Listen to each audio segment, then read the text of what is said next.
October 5, 1944, near Asselt, Netherlands. 5 aviators from No. 401 Squadron, Royal Canadian Air Force, circled at altitude, their Spitfire Mark 9 gleaming in the afternoon sunlight. Squadron leader Smith spotted it first, a silver streak plunging toward Nîmes at unimaginable speed. No propeller, no familiar silhouette, just a dart of metal racing faster than anything the Canadians had ever encountered in combat. The Me-262 jet fighter banked sharply, its exhaust trailing faint wisps against the violet sky. For 3 years, Allied intelligence had murmured about German jet development, but rumors paled in comparison to the reality now hurtling past at over 500 miles per hour. Smith keyed his radio, summoning Flight Lieutenant Davenport, Flight Lieutenant Everard, Flying Officer Mai, and Flying Officer Sinclair into attack positions. What ensued was the first confirmed shootdown of a jet fighter by gunfire in aerial combat. More importantly, it marked the initial fracture in what German propaganda had touted as an invincible wonder weapon. The Messerschmitt 262 Schwalbe had just exposed its fatal flaw. Within months, American P-51 Mustang pilots would exploit this weakness through systematic hunting tactics, rendering the world's first operational jet fighter almost ineffective despite its groundbreaking technology. The psychological impact of that initial jet encounter rippled through Allied fighter squadrons across Europe. Pilots who observed Me-262s immediately realized that air warfare had fundamentally shifted.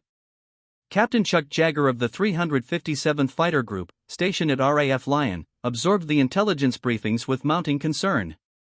The German jet could reach 540 miles per hour in level flight, while the P-51 Mustang maxed out at 437 miles per hour. In a straight pursuit, the Me-262 was simply uncatchable. The calculations were stark and undeniable. If the Luftwaffe deployed these jets in substantial numbers with sufficient fuel and trained aviators, the strategic bombing campaign crushing German industry could incur catastrophic losses. B-17 flying fortresses lumbering through flak-filled skies at 180 miles per hour would be defenseless targets for jets that could strike from any angle and vanish before escort fighters could respond. Yet the Me-262's revolutionary design carried vulnerabilities inherent to jet propulsion in 1944. The Junkers Jumo 004 axial flow turbojet engines represented a quantum leap in aeronautical engineering. Still, they were rudimentary and temperamental. Each engine produced roughly 1,980 pounds of thrust at 8,700 revolutions per minute, consuming J2 synthetic fuel derived from lignite at twice the rate of conventional fighters. Turbine blades, crafted from chromotor alloy due to Germany's scarcity of heat-resistant nickel and chromium, operated at temperatures that induced rapid thermal creep. Under combat conditions, the Jumo 004B engines required overhaul after roughly 10 hours of operation, with full replacement typically necessary after 25 hours of service. This meant that after just 3 or 4 sorties, Me-262s needed fresh engines, creating logistical headaches that German ground crews could rarely fully resolve. The engine's throttle response posed immediate tactical challenges. Unlike piston engines, which reacted almost instantly to input, the Jumo 004 suffered significant lag. Advancing the throttle too quickly injected excess fuel into combustion chambers before airflow could stabilize, causing jet pipe temperatures to soar and turbine blades to overheat. Pilots had to manage throttles with delicate precision, making subtle adjustments and waiting for engines to stabilize. In combat, where split-second reactions often determine survival, this sluggish response transformed the world's fastest fighter into a vulnerable target at critical moments. Takeoff and landing amplified these weaknesses into tactical hazards. With a wing loading of 294 kilograms per square meter, far higher than any contemporary fighter, the jet required takeoff speeds exceeding 110 miles per hour and landing approaches at similar velocities. During the crucial acceleration phase, after brake release, the Me-262 needed nearly 30 seconds to reach flying speed, accelerating down the runway while engines struggled to develop thrust at low airspeed. For those 30 seconds, the aircraft was effectively defenseless, moving in a straight line at predictable speed with no capacity to maneuver. Any Allied fighter intercepting a Me-262 during takeoff had an almost stationary target that could neither evade nor accelerate rapidly enough to escape. Landing approaches presented identical vulnerabilities. As Me-262 pilots descended toward their airfields with fuel gauges approaching empty after 60 to 90-minute missions, they had to slow to landing speed while configuring flaps and gear, again becoming predictable targets flying straight and level. The revolutionary jet engines that made the Me-262 dominant at high altitude became liabilities during these low-speed phases. Intelligence officers at 8th Air Force Headquarters in England studied the problem meticulously through late summer and early fall of 1944. Photo reconnaissance missions identified Me-262 bases at Amma, Heap, Rhine, Lechfeld, and Munich. Reanalysis of gun camera footage from the few jet encounters revealed the aircraft's high-speed advantages, but also its low-speed vulnerabilities. Allied intelligence realized that Me-262 pilots, having consumed most of their fuel during high-speed interceptions, had to return to these specific airfields. They could not divert to alternative bases because the specialized J-2 fuel required by jet engines was available only at designated facilities. This geographic restriction created an opportunity. If Mustang fighters could patrol near known jet bases, they could ambush Me-262s during their most exposed moments. The tactic demanded patience, fuel endurance, and pilots willing to enter some of the most heavily defended airspace in Germany, but it offered the only reliable method for propeller-driven fighters to engage jets on roughly equal terms. The Luftwaffe recognized this vulnerability immediately after the first jet losses. Commanders installed extensive flak alleys along approach corridors to Me-262 bases, positioning 88mm guns, 37mm automatic cannon, and quad 20mm systems to create curtains of fire that any attacking fighter had to penetrate. They assigned their most advanced piston engine fighters, the Fowler-Wolf FW-190D and the rare TAR-152H, to provide top cover during jet takeoffs and landings. Flight schedules were randomized when possible to prevent Allied fighters from predicting launch times. Some bases deployed decoy aircraft to lure attackers into flak traps. The Autab barn near several jet bases was modified into emergency landing strips with camouflaged parking areas in adjacent woods, allowing Me-262s to operate from locations that Allied intelligence had not identified. Despite these defensive measures, the fundamental tactical problem remained unsolvable. Me-262s had to take off and land, and during those phases, they became defenseless regardless of how many guns defended them. Lieutenant Urban Drew of the 361 Fighter Group became intimately familiar with the Me-262 threat during missions over Germany in early October 1944. The 21-year-old pilot from Detroit had encountered a jet on a previous sortie and filed detailed intelligence reports describing its capabilities. On October 7, Drew was grounded and facing disciplinary action for performing an unauthorized victory role. After a successful mission, his punishment vanished when intelligence reported a concentration of Me-262s at Akma Aerodrome in northwestern Germany. Drew's previous jet encounter made him the obvious choice to lead a fighter sweep against the base. He briefed his flight carefully, emphasizing that success required surprise, aggression, and accepting the risks of flying directly through German flak defenses. His wingman, 2nd Lieutenant Robert McCandless, would stay with him regardless of what happened. Drew's P-51 Mustang, coded E-2D and nicknamed Detroit Miss, lifted off from RAF Little Walden with full internal fuel and wing tanks, giving him nearly 4 hours of endurance. The weather over Germany that October afternoon was broken clouds with good visibility, perfect conditions for spotting aircraft against the ground. Drew led his flight toward Akma at 15,000 feet, scanning constantly for jet contrails or the telltale flash of sun on polished aluminum. As they approached the known jet base, he spotted them. Two Me-262s positioned on the runway, engines already running, preparing for takeoff. Drew pushed his throttle forward and dropped into a dive, building speed and losing altitude rapidly. The Me-262s began their takeoff roll just as Drew's Mustang screamed past 400 miles per hour in the dive. The lead jet, piloted by Oberfeld Wiebel Heinz Arnold, had reached perhaps 80 miles per hour when Drew opened fire from 800 YD, his 650 caliber machine guns converging on the accelerating target. tracers walked up the runway and found the Me-262's right engine. Arnold's jet lurched as the engine disintegrated, but his airspeed was already too high to abort. The crippled Me-262 staggered into the air on one engine, completely unable to maintain altitude or accelerate, drew close to 400 yards and fired again, this time hitting the cockpit area. Arnold's jet rolled inverted and plunged into trees beside the runway, exploding on impact. The second Me-262, flown by Lieutenant Guard Cobbert, had witnessed Arnold's destruction and attempted to abort his takeoff, but the jet's poor throttle response and high landing speed made rapid deceleration impossible. Cobbert's aircraft was still rolling at high speed when Drew pulled out of his first attack and immediately repositioned for a second pass. McCandless called warnings about flak as German gunners found their range. 88 shells bursting around the attacking Mustangs in black puffs. Drew ignored the flak and dove again, firing a long burst into Cobbert's Me-262 as it attempted to turn off the runway. Hits sparkled along the fuselage and both engines. The jet slowed, then erupted in flames as fuel tanks ignited. Cobbert managed to escape the burning wreck, but his aircraft was a total loss.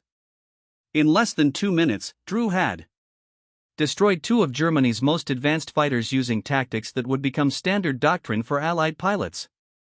The engagement demonstrated conclusively that technological superiority meant nothing during critical flight phases. And that aggression combined with precise timing could neutralize the Me-262 threat. Drew's gun camera jammed during the attack, providing no photographic evidence of his victories. His only witness, Manless, was hit by flak during their escape from ACMA and shot down, becoming a prisoner of war before he could corroborate Drew's claims.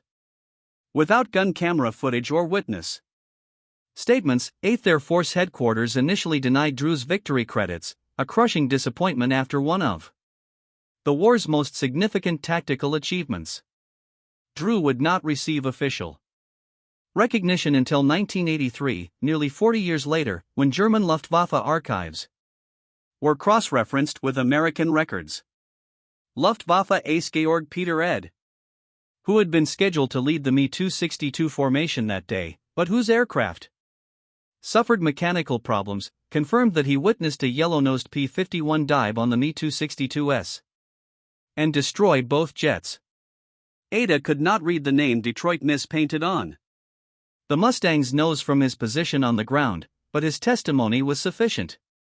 The United States Air Force awarded Drew the Air Force Cross on May 12, 1983.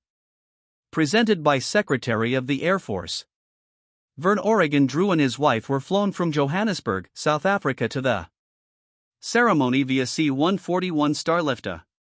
He remains the first and only Allied pilot to shoot down two jet aircraft in a single mission while flying a propeller-driven fighter. That same October 7, 1944, Lieutenant Colonel Hubert Smper of the 479th Fighter Group may have scored another Me-262 victory, though uncertainty remains. ZMP, one of the 8th Air Force's most experienced fighter leaders, attacked what he believed was a Bf-109 during a mission over Germany. His gun camera footage was ambiguous, showing an aircraft that could have been either a Messid 109 or an Me-262. Post-war analysis suggested it was likely a jet, but the victory was never definitively confirmed. What mattered more than the specific victory claims was the emerging pattern. American fighter pilots were discovering that Me-262s, despite their revolutionary speed, could be defeated through tactical innovation. The key was refusing to engage jets in their element, high-altitude, high-speed combat, and instead forcing engagements during vulnerable phases when speed advantage disappeared. Chuck Jagger encountered his first Me-262 exactly 1 month later on November 6, 1944, while leading a bomber escort mission near ACMA, Germany. Jagger's P-51 named Glamorous Glen 3 after his wife Glen Ice was cruising at patrol altitude when he spotted Me-262s attempting to intercept the bomber formation. The jets made their pass with typical tactics, diving through the bomber stream at tremendous speed, firing briefly, then using their velocity advantage to climb back to altitude before escort fighters could react. Jerger watched the jets disappear into clouds, apparently escaping clean. Standard doctrine said chasing M262s was futile, but Jerger made a calculated gamble.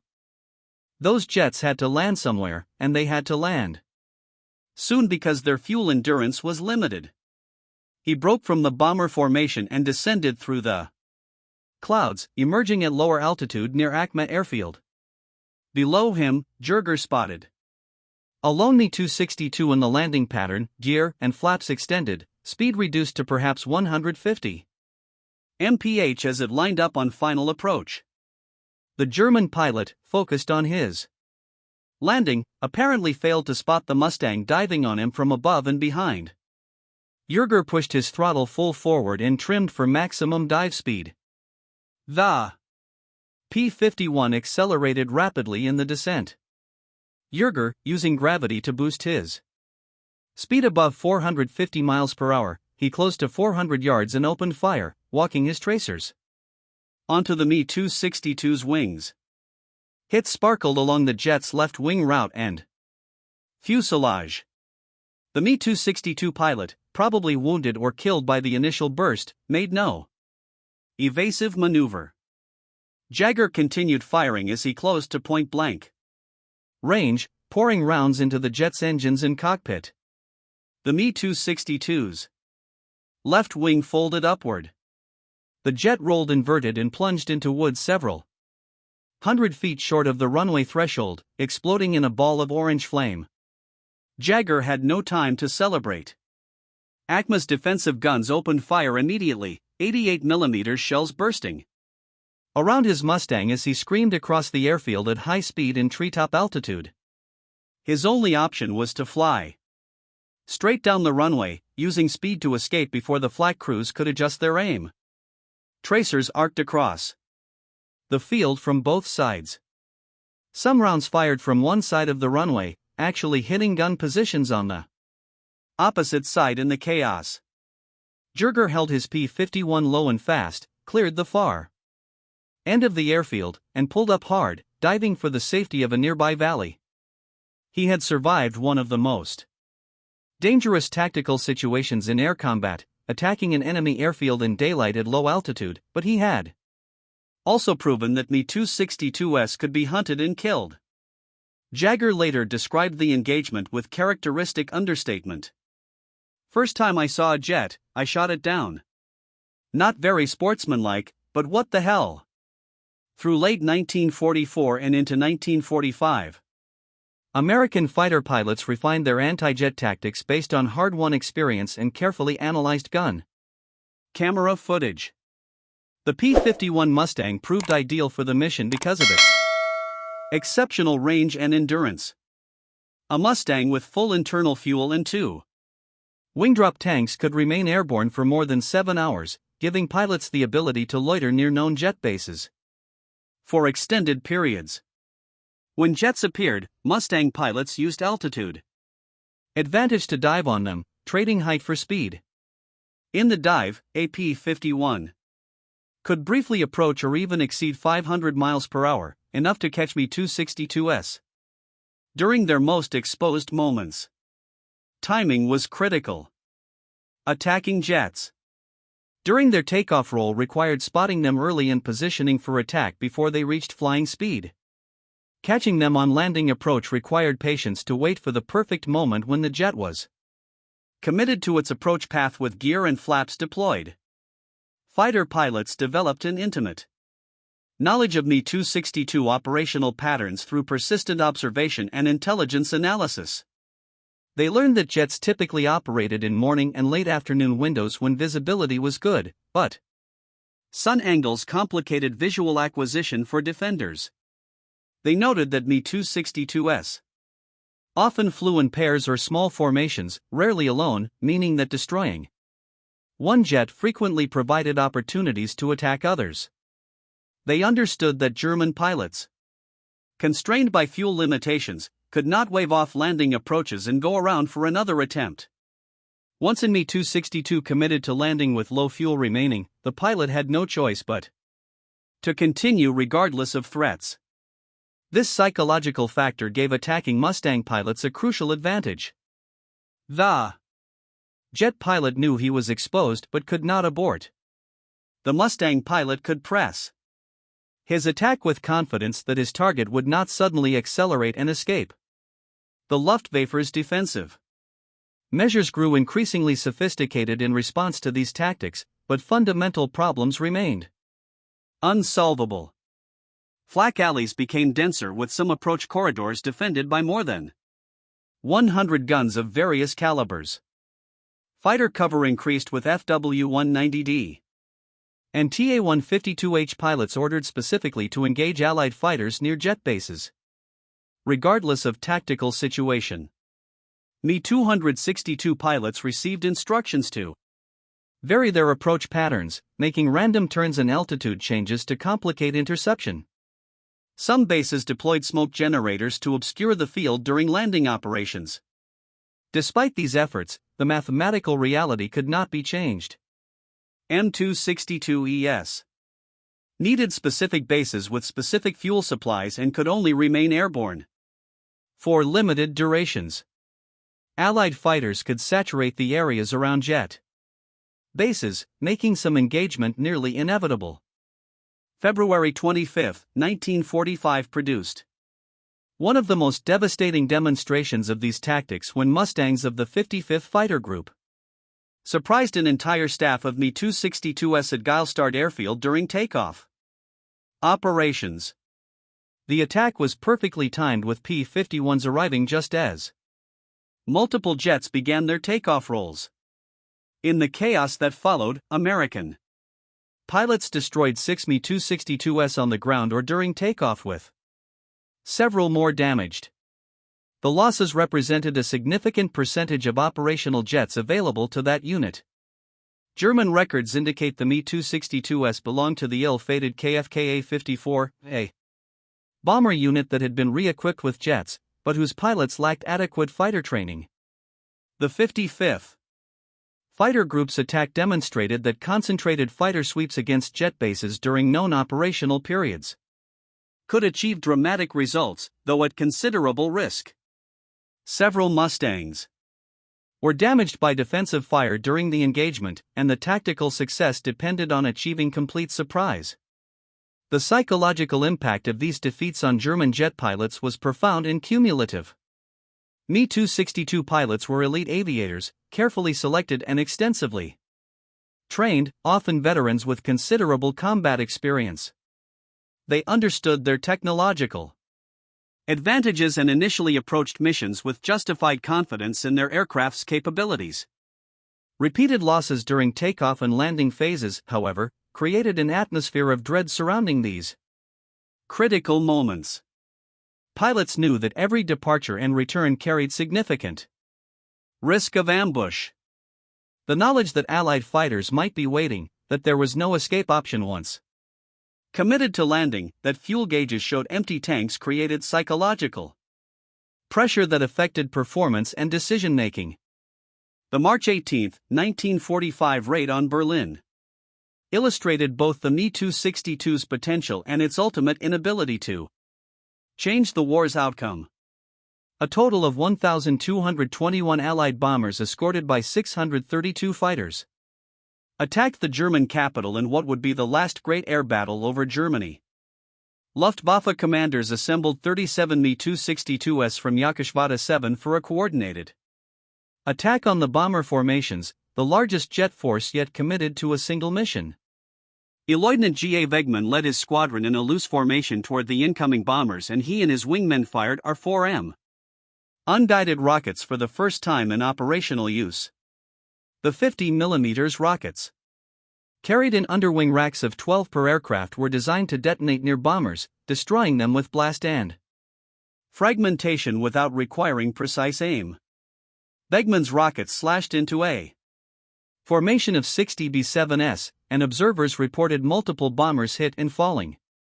Other Mi-262 Pilots pressed attacks with conventional 30mm cannon, their speed allowing them to make multiple passes before escorts could react effectively.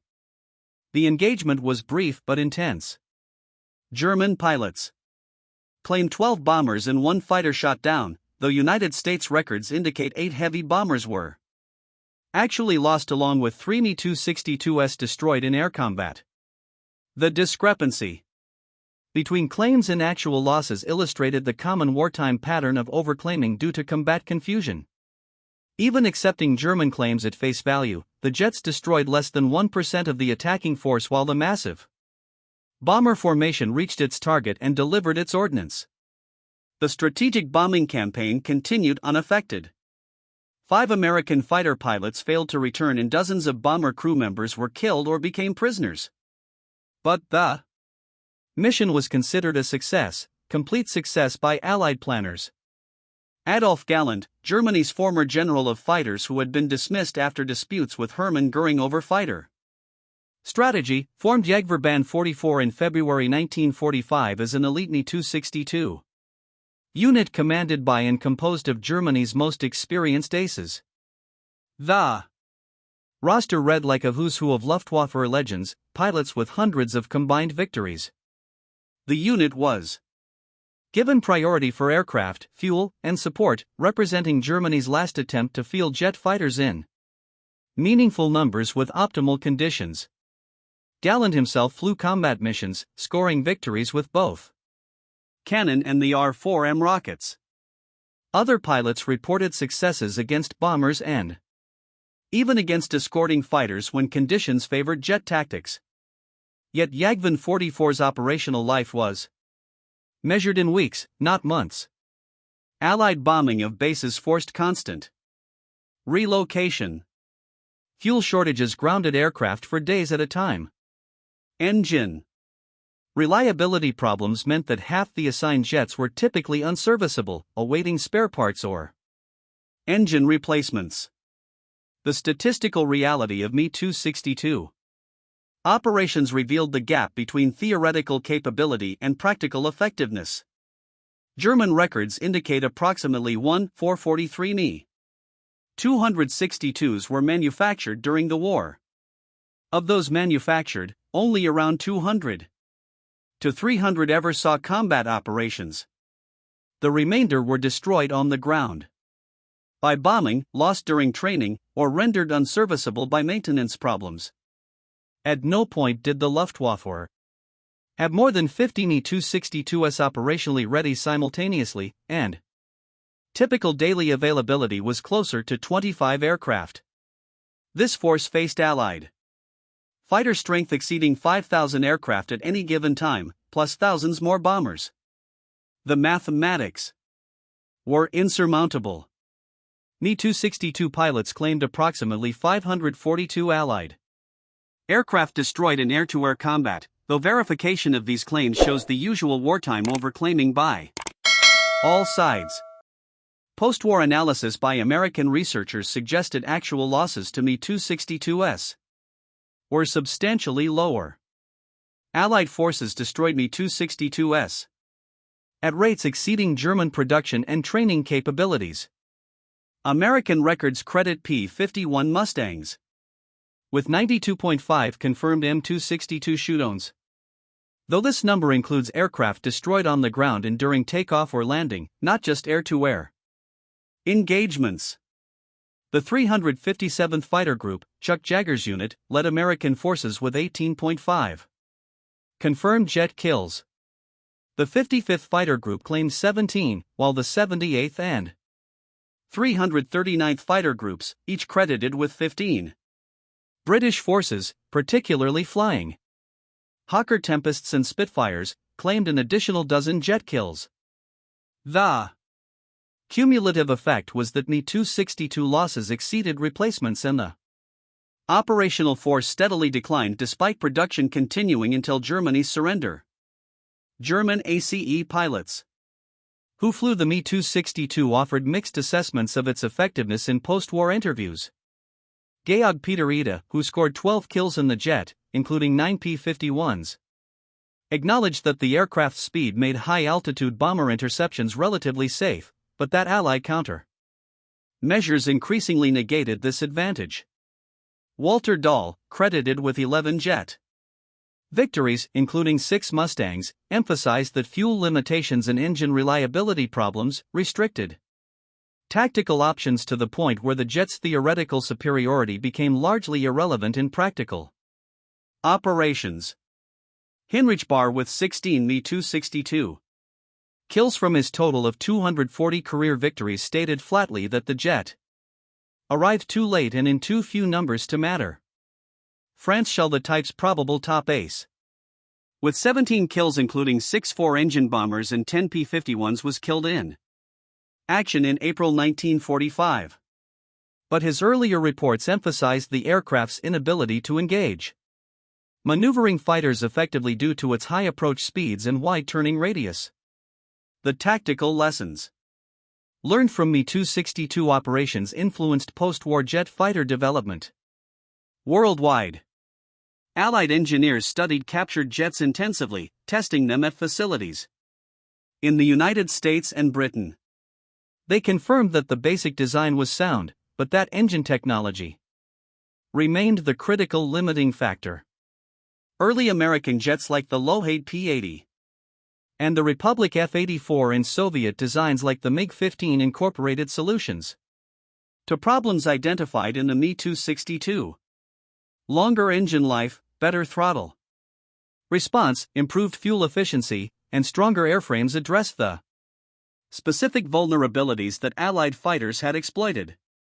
American pilots who successfully engaged Me-262s became recognized experts within the fighter community, their combat reports studied carefully by intelligence officers and training instructors.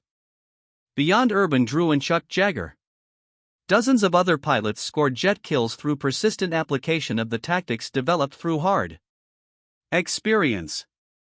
These pilots shared common characteristics, including exceptional eyesight, precise gunnery skills, aggressive temperaments, and willingness to accept risks that more cautious pilots avoided.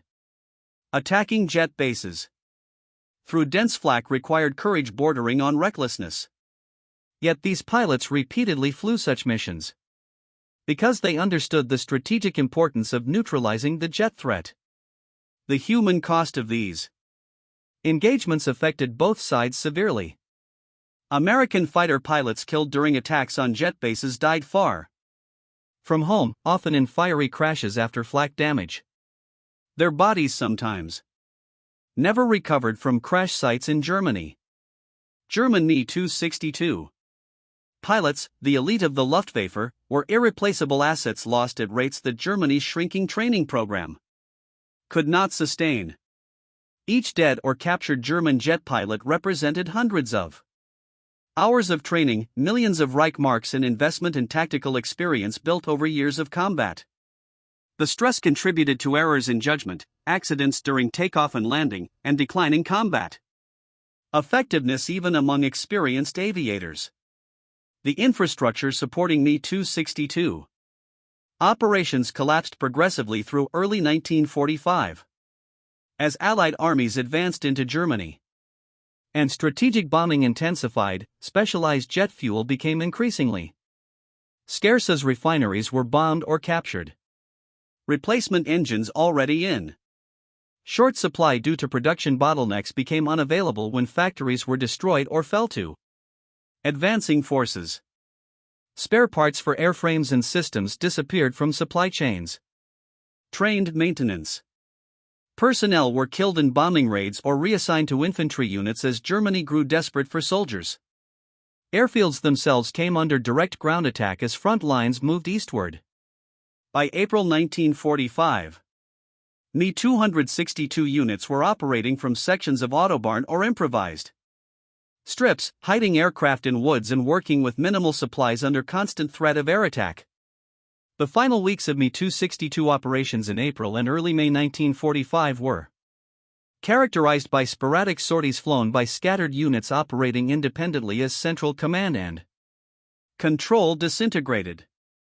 Individual pilots flew missions when fuel was available, often attacking targets of opportunity rather than executing coordinated operations.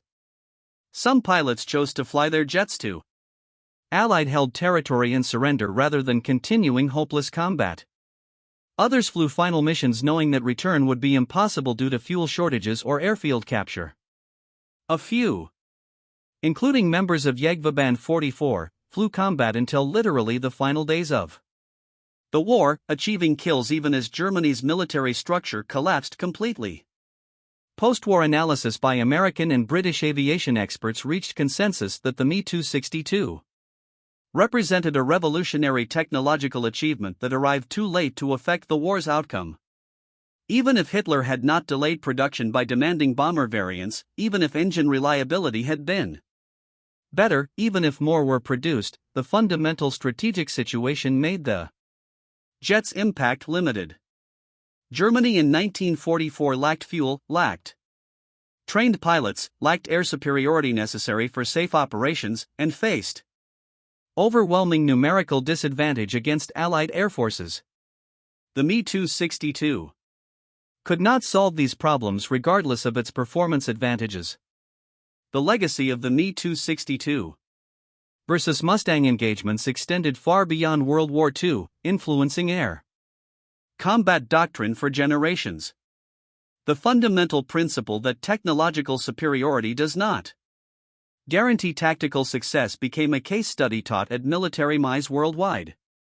The importance of exploiting enemy vulnerabilities rather than engaging strengths became embedded in fighter pilot training. The recognition that even revolutionary weapons systems have exploitable weaknesses informed military planning and procurement strategies throughout the Cold War and beyond. The specific tactics developed by American pilots to counter the Me-262 speed advantage using altitude to build speed in dives, timing attacks for vulnerable flight phases, and persistent patrolling of known enemy operating areas remained relevant as new generations of fighters with performance advantages emerged. Individual pilot accounts from the period provided rich detail about the psychological and tactical challenges of these engagements. Chuck Jagger in his autobiography and numerous interviews emphasized that destroying the Me-262 required accepting exceptional risk and making split-second decisions with imperfect information. He described the tension of loitering near German airfields, knowing that flak and enemy fighters would engage. The moment he attacked, the calculation required to time his dive for maximum speed at the critical moment, and the satisfaction of proving that American fighters could defeat the seemingly invincible jets.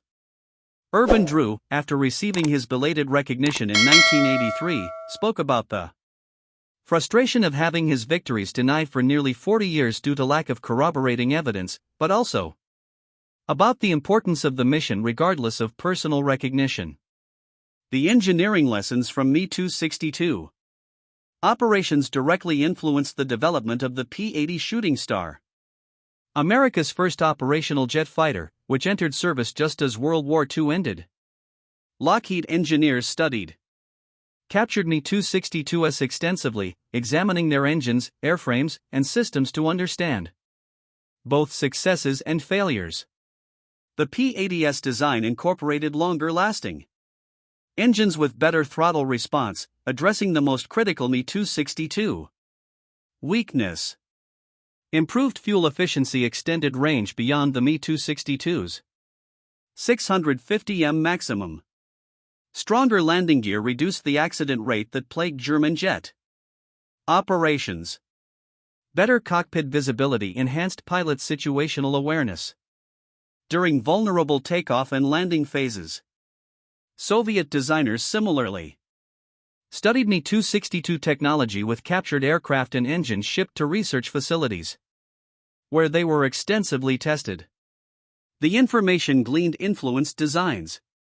Like the MiG-15 and Yak-15, though Soviet engineers also incorporated British engine technology obtained through espionage and technology transfer. The global proliferation of jet fighter knowledge that resulted from Me-262 analysis accelerated the transition from piston to jet propulsion that dominated the late 1940s and 1950s.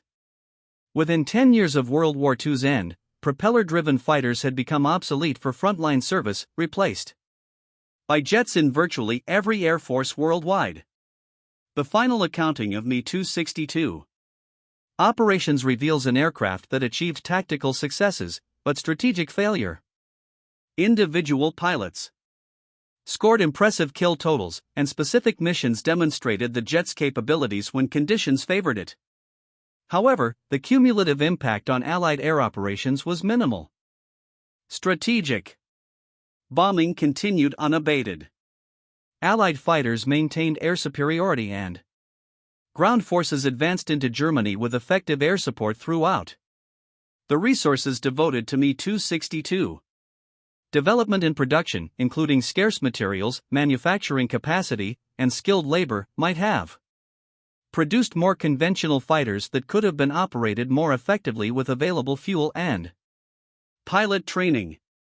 The story of German pilots flaunting their jets until Mustang aces caught them during vulnerable moments is ultimately a story about the limits of technological solutions to strategic problems. Germany developed the world's first operational jet fighter, achieving a genuine breakthrough that should have provided significant tactical advantages. Yet this achievement could not overcome fundamental disadvantages in numbers, resources, fuel availability, trained personnel, and strategic position. American and Allied pilots flying less advanced aircraft but supported by overwhelming industrial capacity, comprehensive training systems, reliable logistics, and sound tactical doctrine defeated the technological marvel through persistence, innovation, and professional excellence.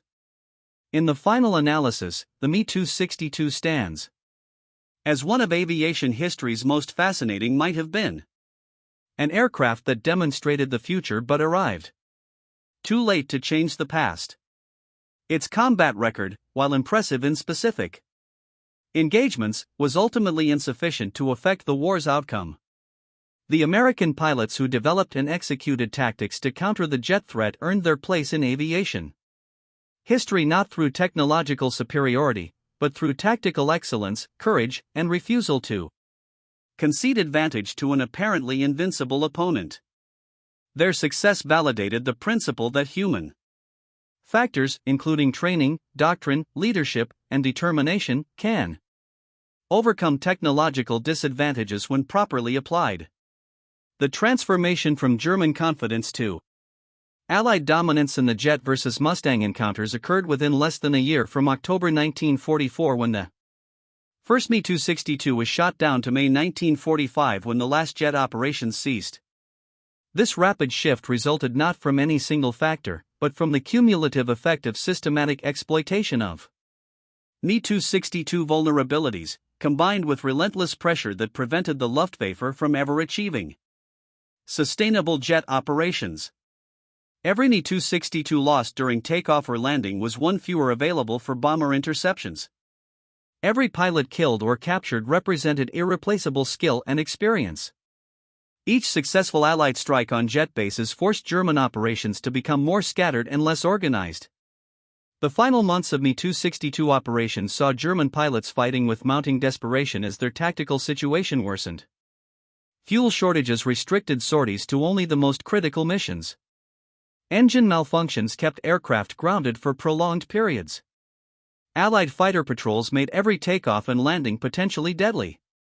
Base relocations disrupted both operations and morale. Yet some pilots continued flying combat missions until the war's final hours, displaying extraordinary bravery and professionalism despite overwhelming odds. These aviators knew victory was impossible, but flew nonetheless, driven by combinations of duty, honor, and the hope that their sacrifices might still make a difference.